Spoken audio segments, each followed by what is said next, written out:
বিভিন্ন এলাকায় খোলা মাঠে ঈদের নামাজ আদায় করেছেন মুসল্লিরা।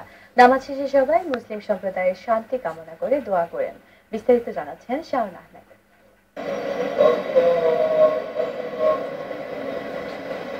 ইতালি প্রবাসী বাংলাদেশিরা বিপুল উৎসাহ উদ্দীপনার মধ্য দিয়ে পবিত্র ঈদ উল ফিতর উদযাপন করেছে। কর্মদিবসে ঈদ হওয়াতে এবার ঈদের জামাতে অন্যান্য বছরের তুলনায় মুসল্লির সংখ্যা কম হলেও রাজধানী রোমে 17টি স্থানে খোলা মাঠে ঈদের জামাত অনুষ্ঠিত হয়। প্রতিটি স্থানে একাধিক জামাতে প্রবাসীরা নামাজ আদায় করেই ছুটেন কর্মস্থলে। রাজধানী রোমে পিয়াচ্ছা ভিক্টোরিয়াস্থ জাতীয় ঈদগাহ মাঠে ঈদের প্রধান জামাত অনুষ্ঠিত হয়।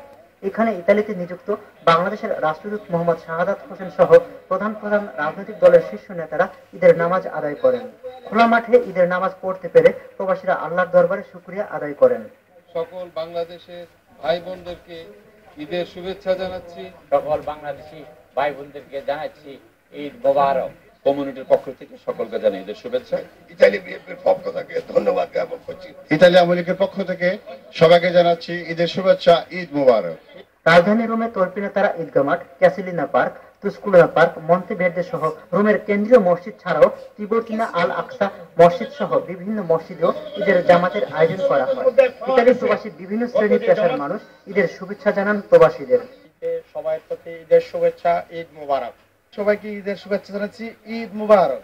ইতালি সহ বিশ্বের সকল মুসলমান ভাই বোনদের জানাচ্ছি ঈদের শুভেচ্ছা, ঈদ মোবারক। সবাইকে ঈদের শুভেচ্ছা, ঈদ মোবারক, ঈদ মোবারক। মুসলমান ভাই ও বোনদের জানাচ্ছি ঈদের শুভেচ্ছা। সব মুসলমান ভাইদেরকে ঈদের শুভেচ্ছা, ঈদ মোবারক।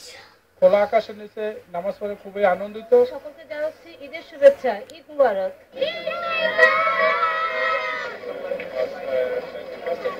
সকল হিংসা বিদ্বেষ মুছে গিয়ে ঐশ্বরিক আনন্দে ভরে উঠুক প্রাণ, ভরে যাক এই পৃথিবী। সকল ভেদাভেদ ভুলে গিয়ে হৃদয়ের মাঝে জেগে উঠুক ঐক্যতার জয়গান। ঈদ সবার জীবনে বয়ে আনুক অনাবিল সুখ, শান্তি আর আনন্দ। Shaon Ahmed, Bangla TV news, Rome, Italy.